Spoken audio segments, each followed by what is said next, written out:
तो मैं पहले तो थैंक्स कहना चाहती हूँ कि आपने ये जो प्लेटफॉर्म स्टार्ट किया है, ये मेरे लिए तो इतना बेनिफिशियल रहा है ना। अ, तो मैं आपके साथ अपना कुछ एक्सपीरियंस शेयर करूंगी। अ, गीता की मेरी लाइफ में क्या इम्पोर्टेंस और इसका क्या इम्पैक्ट रहा है, मैं इसके बारे में थोड़ी बात करूंगी। जब मैं बहुत छोटी थी ना, तो मेरे डैडी बहुत ज्यादा गीता, मतलब बहुत बुक्स पढ़ते थे। तो ज्यादा जब भी जाती थी मैं उनके पास, तो गीता ही उनके हाथ में होती थी। तो मैं उनको बोलती थी कि आप इतनी ज्यादा पढ़ते हो, आप तो याद होगी अब तक। तो मुझे हमेशा कहते थे कि बेटा, जब भी मैं इसको खोलता हूँ तो मैं पहले पन्ने पे पहुंच जाता हूँ, तो इसीलिए खत्म नहीं हो रही है ये मेरी। इसलिए कुछ ऐसा है बुक में कि फिर से पहले पन्ने से पढ़ने को मन करता है। तो मैं बड़ी हैरान होती थी, मैंने कहा अच्छा, पता नहीं कौन सी कहानी है इसमें। छोटे थे, स्कूल गोइंग थे। तो मैंने उनको उठा के खूब पढ़ी, बहुत पढ़ी मैंने। पर नाना सर, मैं ऑनेस्टली बताऊं, मुझे कुछ समझ नहीं आया। हिंदी में पढ़ी, संस्कृत अनुवाद तो आता ही नहीं था। तो मुझे लगा ऐसा भी क्या ग्रेट है कि पापा पढ़ते ही रहते हैं इसको। अच्छा चलो, छोड़ दी। बहुत 2-3 बार पढ़ी, बहुत ज्यादा की जिद में ना कि पढ़ूं पढ़ूं। तो फिर थोड़े बड़े हुए तो कॉलेज में गए, तो हमारे साथ में एक अंकल रहते थे, वो पंजाबी के बहुत बड़े राइटर थे। तो बुक्स ही बुक्स थी उनके घर में। तो मुझे भी काफी बुक रीडिंग का शौक था, तो मैं उनके पास गई।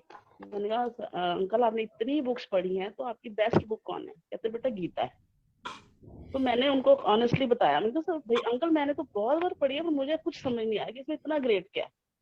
तो वो बोलते हैं, आज तू मेरे पास रुक। सर मैं बताऊंगी, मैं एक रात उनके घर रुकी। उन्होंने मेरे को इसकी व्याख्या बताई ना, मतलब मैं आज तक भी, अब मैं बात करी तो मेरे गूज बम्स हो रहे हैं। इतनी अच्छे से उन्होंने हम्म। पूरी रात बीत गई, मुझे नहीं पता चला रात कहाँ गई। इतनी बहुत अच्छी से अच्छा। उन्होंने व्याख्या, इतने अच्छे से समझाया। और वो पल ना, पता नहीं क्या था, ट्रांसफॉर्मेशन हो गई। तब मैं जॉब वेरी में गुड। थी, मैं उठी सुबह, मुझे ना ऐसे लगा कि मैं वो हुई नहीं। मैं चल रही हूँ, मैं कुछ कर रही हूँ, कोई और ही है जो ये सब कर रहा है। कुछ नहीं मुझे पता है, मतलब नशे सी की अवस्था में मैं थी। टीचिंग में जाती थी, पढ़ाती थी, आती थी, पता नहीं वो जैसे सुरती सी आ जाती है ना, समझ ही नहीं आया कि हुआ क्या। थोड़े दिनों के बाद वो निद्रा सी टूटी। तो मैं बड़ा सोचती थी, मैं ये क्यों हुआ मेरे साथ, ऐसा क्या था। पता नहीं वो आत्मज्ञान के पल थे, क्या था मुझे नहीं। अब ऐसे चलती तो ऐसा लगता था कुछ कोई और चल रहा है मेरे साथ, मैं नहीं। तो फिर जैसे कहते हैं ना, कोई घटना होती है तो उसका कोई आशय जरूर होता है हमारी लाइफ में। तो उसके बाद थोड़े टाइम बाद मेरी मैरिज वगैरह हो गई है। अच्छा, अब बहुत टाइम का मुझे समझ आया कि उस घटना का क्या मतलब था। मैं बहुत ही विपरीत परिस्थितियों में जैसे चली गई, बहुत ही प्रतिकूल, इतना अलग सब कुछ, बहुत ही ड्रास्टिकली, मतलब खराब ही कह सकते हो आप। बट वो गीता का ज्ञान ऐसा था कि वो सब परिस्थितियां मेरे ऊपर से ही निकल गई, मुझे लगा ही नहीं कि मुझे इफेक्ट किया। ऐसे निकलती गई। तो जैसे ना मैंने कभी उनको ओढ़ने की कोशिश की, ना उनको चेंज करने की, ना उसमें डूबने की। मुझे लगा कि अगर इसमें पड़ गई तो जो इंटरनल अपनी ग्रोथ है वो रुक जाएगी, या तो बहुत अच्छा। परिस्थितियों को हैंडल करती रह जाऊंगी या खुद को। तो बेटर लगा खुद को ही करो।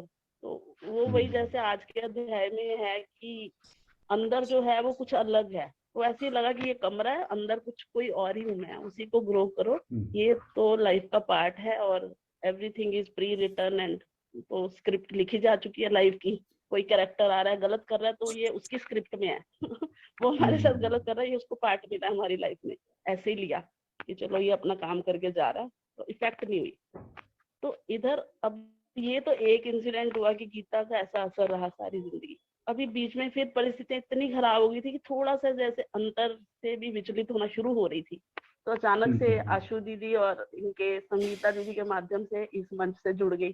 तो अब देखो, अब जुड़ी हूँ तो फिर से बैलेंस, वही संतुलन, वही सब कुछ लाइफ में दोबारा आ गया। तो इसलिए मैं तो आप लोगों की गीता की इतनी आभारी हूँ ना, कि मेरे को फिर से डूबते हुए जैसे बचा लिया। तो मैं तो सबको कहूंगी कि गीता जरूर पढ़ो। मतलब लाइफ बिल्कुल को जीने बिल्कुल। का सलीका आ जाता है। मतलब वही जैसे खुद की रियलाइजेशन, ये सब बहुत मायने रखती है लाइफ में। तो ये सब पढ़ने के बाद, सुनने के बाद, पर जितनी राना सर अभी मुझे ज्यादा अच्छे से समझ आ रही है ना, वो पहले कभी नहीं आई। अभी क्योंकि ऐसा है कि सब लोग अपने एक्सपीरियंसेस शेयर करते हैं, तो वो चीज बड़ी मतलब बिल्कुल बिल्कुल। नेचुरल और इजी गोइंग सी लग रही है। जैसे पढ़ने में तो बड़ी हैवी भी लग जाती है ना कभी कभी। तो ऐसे सुन के, तो इसलिए मैं तो बहुत थैंकफुल हूँ आप सबकी, जो आपने ये स्टार्ट किया। और फिर से लाइफ थोड़ी ट्रैक पे आ जाती है इसको पढ़ने से। बच्चों को भी मैं कहती हूँ कि ये बुक तो जरूर पढ़ो। अब मैं भी उसी लाइन में आ गई हूँ कि Gita is the greatest book. तो बिल्कुल थैंक्स अ बिल्कुल लॉट बिल्कुल। के लिए। Thanks a lot for bye. Sharing your experience. और जो आपने अपना लाइफ एक्सपीरियंस बताया, वाकई इट इज़ वेरी इंस्पायरिंग। कोई भी व्यक्ति जो विषम परिस्थिति में पड़ जाए तो उसके लिए हाँ एक जी। उदाहरण है कि कैसे बाहर निकला जा सकता है। हाँ, कि पर वो सर इजीली ये हो जाता है, जैसे आज के अध्याय में था ना कि तुम अलग रहो और हाँ लाइफ हाँ अलग हाँ, चलने दो, तो उससे मतलब बिल्कुल आई बिल्कुल। थिंक कि हो जाता है बैलेंस। वो चीजें अपने जब को हम इफेक्ट नहीं करती हैं बिल्कुल भी। जब हम ये तो मेरे सोचते हैं साथ तो ये हुआ। जो हाँ। कि जब ये जो लाइफ है वो ऐसी ही है, वो हाँ जैसे जी। नानक जी ने कहा था ना, नानक दुखिया सब संसार। ये दुख संसार तो दुखों से भरा ही हुआ है। वो हमारे पास, जैसे आपके पास एक दुख आया, अगर वो नहीं होता तो कुछ और आता। दुख तो हर और एक के हाँ, जीवन में बने हुए हैं। वो बात इनसे ये है कि उल्टा हम मुझे उस जी जी, हाँ जी, प्लीज मुझे कंटिन्यू। लगता है ये ऐसी परिस्थितियां बंदे को और भी थोड़ा बेटर पर्सन बनाने में थोड़ी हेल्प ही करती हैं। बिल्कुल बिल्कुल मतलब बिल्कुल। हाँ, जो इफ यू आर जो ऑड एक्सपेक्टिंग सिचुएशंस है समथिंग ना, गुड। वो आपको हाँ। ग्रो कराती हैं। हाँ जी, बस वो ग्रोथ के लिए बिल्कुल भी वो भी जरूरी है, ऐसे बिल्कुल सेक्टर। बिल्कुल। कहा भी जाता है, हमारे शास्त्रों में लिखा है कि जो दुख आता है ना, वो व्यक्ति को तारने के लिए आता है। हाँ जी। हाँ जी। अब वो कोई ना बिल्कुल। समझे बात अलग है। कहते तो है ना, भगवान ने मेरे पता नहीं कौन से कर्म फूट गए थे इसलिए ये दुख आया। वास्तव में भगवान जी दुख इसलिए देते हैं, भाई तू अब भी सुधर जा, अब भी हाँ पकड़ ले जी। उस रास्ते को जिसको पकड़ना हाँ जरूरी है। जी। हाँ जी। तो वो ईश्वर तो हमें उठाने के लिए दुख देते हैं कि हम ग्रो करें। परंतु हम जो संसार में इतने उलझे हुए हैं, हम दुख को ये मान ले रहा है।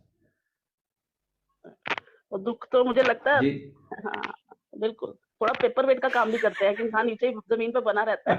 अगर सब कुछ मिल जाए तो ऊपर उड़ जाए। तो दुख भी पेपर वेट का काम ही करते हैं। बहुत अच्छे। Thank you for sharing your experience. हाँ जी, थैंक राधे, यू जय सर। श्री कृष्ण। आज तो जय श्री कृष्ण जी। आपने काफी रिलीफ दे कोई और अपनी बात आपको बहुत रखना चाहे। हर रोज हम संगीता जी से उनकी बातें सुनते हैं और उनके क्वेश्चन के जरिए हमें भी बहुत सारी नॉलेज मिलती है। आज उनके सिस्टर है मीना सहगल जी, उनकी बातें भी आज उन्होंने शेयर की और वाकई ही एक बहुत बड़ा हमारे लिए सबक है कि जब भी कोई ऐसी परिस्थिति आती है, जैसे उन्होंने बोला कि एक कमरा है, जैसे कमरे में हम बंद हैं और हमने अपना ही ध्यान रखना है। बाकी अगर हम ये सोचते रहे कि परिस्थितियां ठीक हो जाए या कोई लोग ठीक हो जाए या दूसरों को की तरफ देखते रहेंगे, तब तो फिर जीवन ऐसे ही चला जाएगा और हमारा उद्धार नहीं हो पाएगा। बहुत ही अच्छा आज उन्होंने अपना एक्सपीरियंस शेयर किया, थैंक यू सो मच। और ऐसे ही बाकी लोग भी जरूर अपनी बातें शेयर करें जो भी उन्हें एक्सपीरियंस हो रहे हैं, जैसा भी उन्हें लग रहा है। कोई और अपनी बात कहना चाहें अगर पिछले 2-3 श्लोकों को लेकर या आज के श्लोक को, तो जरूर रखें। नरेंद्र। नमस्कार। बहुत बढ़िया। अच्छा लग रहा है आज भी, बिल्कुल। और मेरे को आज मीना जी की एक बात बहुत अच्छी लगी कि पेपर वेट। दुख जो है वो बिल्कुल पेपर वेट की तरह काम करता है। आपको आसमान से जमीन पे खींच लाता है। बिल्कुल सही बात कही है।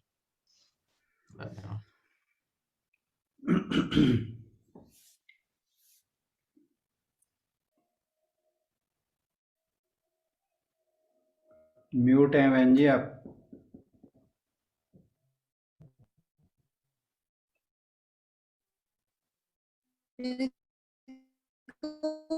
पेपर का काम करता है।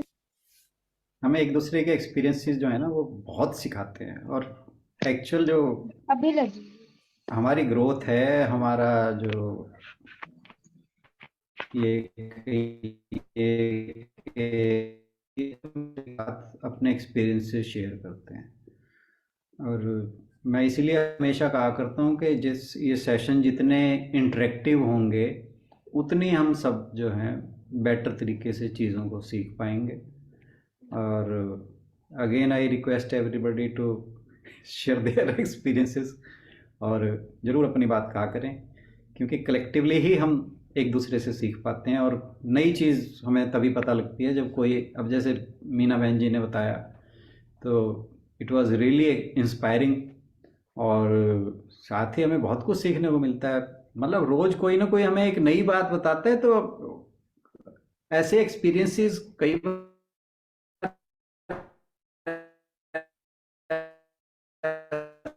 ऐसा होता है कि हम तो बहुत अच्छा लगता है जब कोई अपना एक्सपीरियंस बताता है और वो कैसे उस सेल आउट हुआ उस सिचुएशन से। Really inspiring. Thank you so much. Gitanjali बहन कुछ कहना चाह रही है। एवरीवन, सर मैं ये पूछना चाह रही थी कि बाय चांस तो कुछ भी नहीं होता है।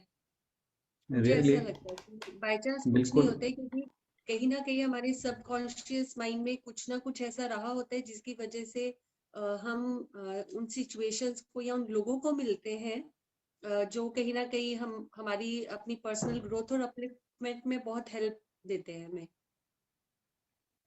बिल्कुल सही। वो सूक्ष्म शरीर में वो जो इम्प्रेशंस है ना, वो यही चीज है। और सर सिग्नल्स मिलते हैं हमें यूनिवर्स से, ये भी मुझे ऐसा लगता है।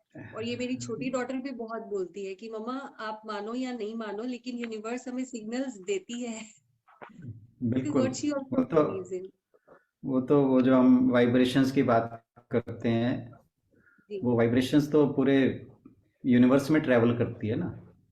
और जब वो फ्रीक्वेंसी मैच हो जाती है फिर वो रेजोनेंस हो जाता है। साइंटिफिकली अगर हम सोचें तो साइंस तो यही कहती है, जहाँ रेजोनेट हुई दो फ्रीक्वेंसीज तो वो सिग्नल ही मिलता है, फिर वो ऐसे ही होता है।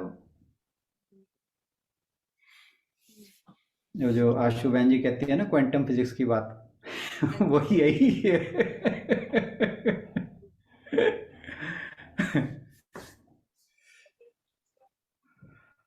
सर वो क्वांटम फिजिक्स का नाम मैंने तो डॉक्टर के से ही सुना था, पर ये भी देखो कि वो चले गए, लेकिन अगर वो दिमाग में कहीं अटका हुआ था तो आप है ना, मतलब कोई ना कोई भगवान जी अरेंजमेंट, वो जिन्होंने कहा गीतांजलि जी ने, वो बिल्कुल ठीक है कि पर ये भी गीतांजलि जी हमारे वो बात बिल्कुल ठीक है कि पुराने जन्म के कह लो या माँ बाप के जो बीज डले हुए होते हैं उसके वजह से कोई भाव रहते हैं जो वो चीज आपको अट्रैक्ट करती है। जैसे पार्टी में जाते हैं तो हर कोई अपने टाइप का बंदा ढूंढता है टाइम स्पेंड करने के लिए, ऐसे ही हमारा मन भी ढूंढ रहा होता है, तो वो कहीं ना कहीं से हमें आके वो चीज मिल जाती है।